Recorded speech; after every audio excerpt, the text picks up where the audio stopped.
Welcome to Italy, everyone. We are currently at Isola di Palmarola, which is, as you will see, beautiful.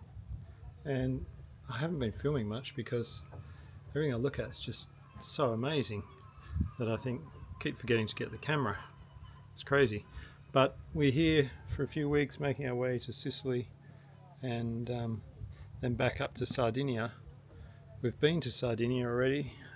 We did Corsica, which you've seen, and Italy is just turning it on, especially at the moment. We had some bad weather which coincided with us being in Rome doing engine servicing, so that was kind of coincidental, but it did cover the boat with a ton of salt and dirt, which wasn't fun. But here we are. It's magic.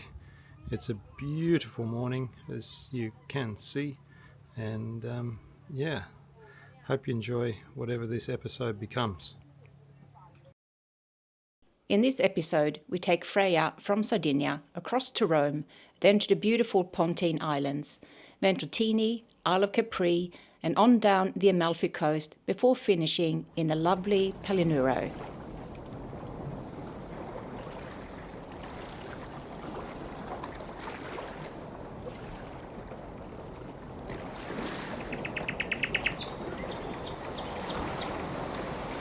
We're anchored at Palmarola Island. We have traded our kayaks for two nice fast stand-up paddleboards.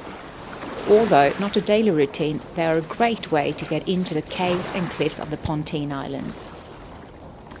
The Romans have been coming here since 300 BC, and I can feel the history and imagine the Roman trading and warships passing by.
So we're in Porto Turistico, which is just off Rome. We've got a gale out there. It's about 35 knots of wind and some big seas hitting the breakwall.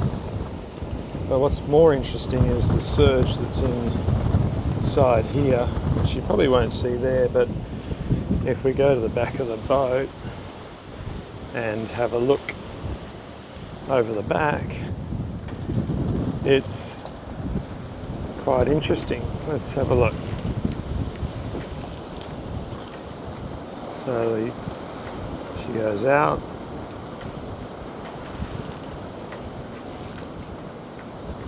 and in, and sideways, and out and in, and this has been going on for 24 hours, and we've got another 2 days of this to go.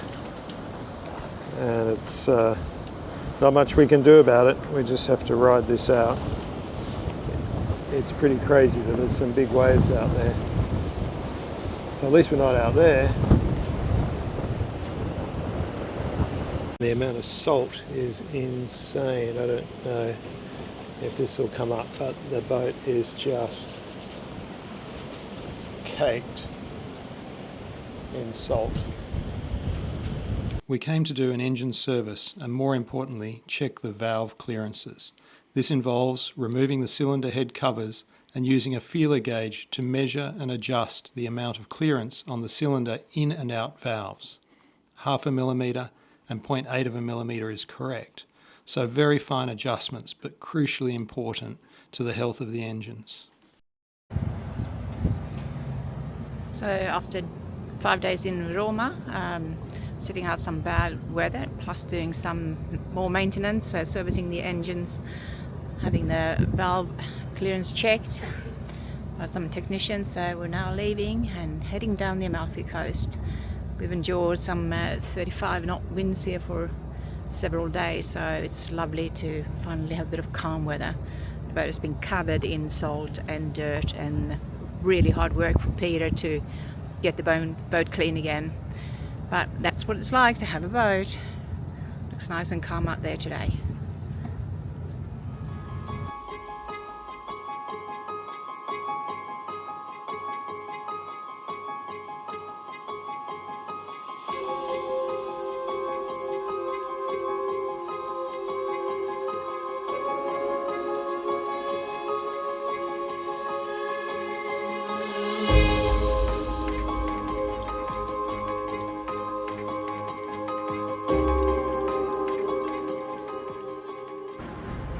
So we're in this insanely beautiful village on Johanna's birthday in Isle di Ponza, and we've just come into town to have some lunch and then we're going to head off somewhere else. But how good is this? Who's the birthday girl today? I'm the birthday girl today. You having good lunch? Having a lovely lunch. Having lovely Friti company. misto, polpo, bottle of wine, a good view, and home just over the hill.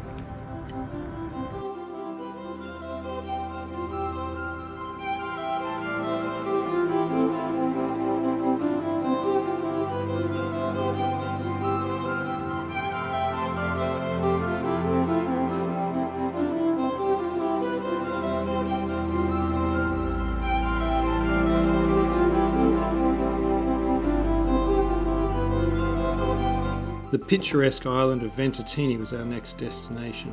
It's a small and modest island, under 2 miles long and half a mile wide, and together with its neighbouring island of Santo Stefano, they're on the way to the Isle of Capri, back on the Italian coast near Naples, where we were headed.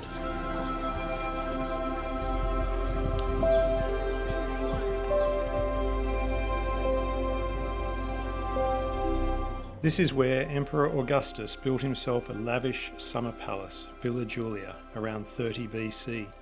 The remains give an idea of how large and impressive it must have once been. It was used by Tiberius, Nero, and other rulers of the times. At this time of year, you can easily close your eyes and picture the Romans enjoying the warm Mediterranean summer climate, much as the Italians do today. The port here was entirely excavated by hand from the rock during these Roman times, with over 60,000 cubic metres being removed to make a safe fishing and boat harbour, still used today. Outside stands the fishery, where interconnected pools carved into the rock kept live fish for the royal household. Amazing to think that 2,000 years ago they could choose which type of fish from the then abundant Mediterranean they would serve to the emperor. In the port today, where once were stores for the emperor, today there are restaurants and bars carved into the rock. We had such a nice time walking around this gem of an island, eating in a couple of the restaurants and enjoying an aperitivo. It seemed like we weren't here long enough, and we added it to a list of places we must go back and visit again.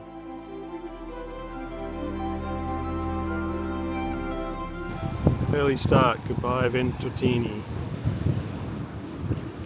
Hello sunshine. Off we go.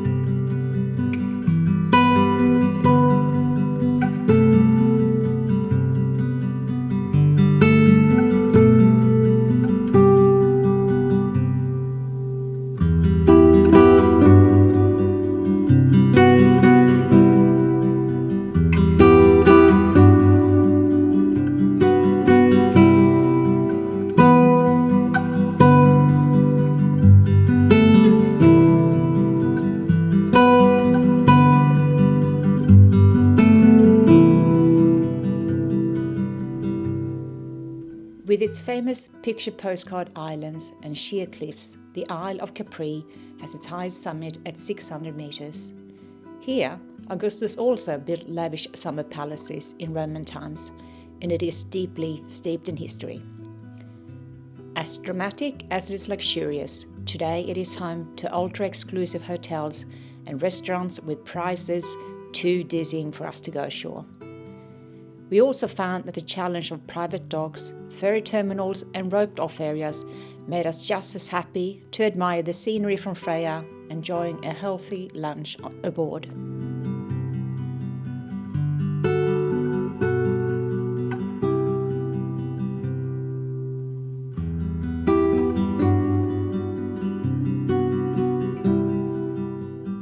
We anchored near to the classic heritage fed ship motor sailor Iduna. She is 31 meters long and was built in 1939. Sailed from the scrapyard by a committed Dutchman in 1999, she has a colourful history and she's lucky to have survived.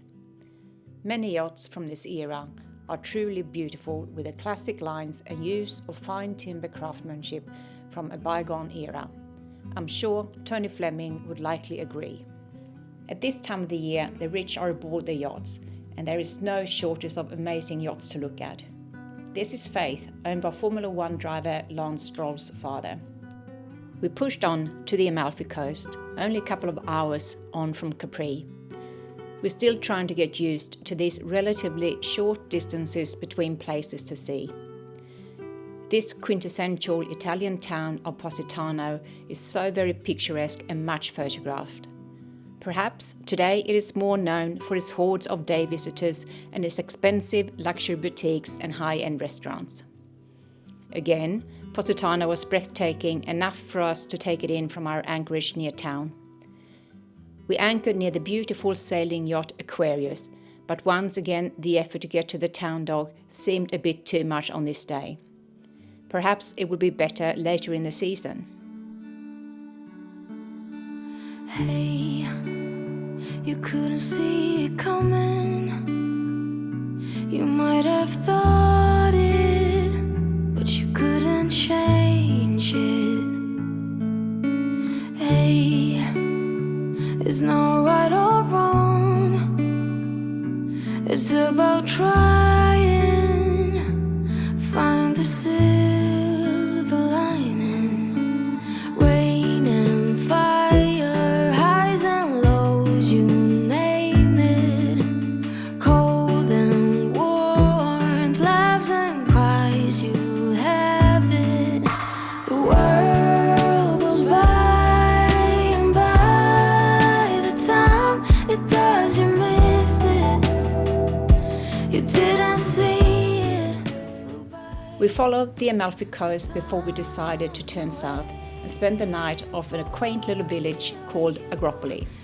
Inhabited since Neolithic times, a few thousand years BC, this area has seen it all.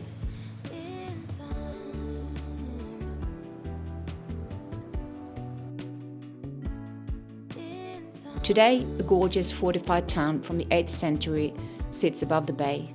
Here we walked the following morning, though we neglected to take our camera. We realized afterwards how much nice footage we could have taken. Don't let your fears lead. Light is at your feet. Yes, regret is worse than failing. We travelled further south down the coast to a town called Palinuro. We do not go to great lengths to pick these places. A little research to look for a good, safe anchorage and protection from wind and waves. Most of the time works out really well, and Palinuro was no exception.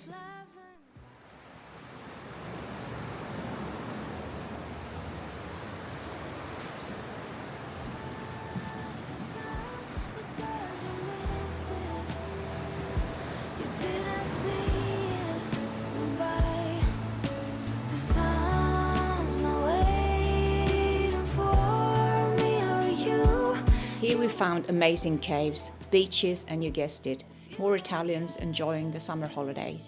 Again, we forgot the camera, but here we enjoyed one of our most authentic meals at a little beach trattoria.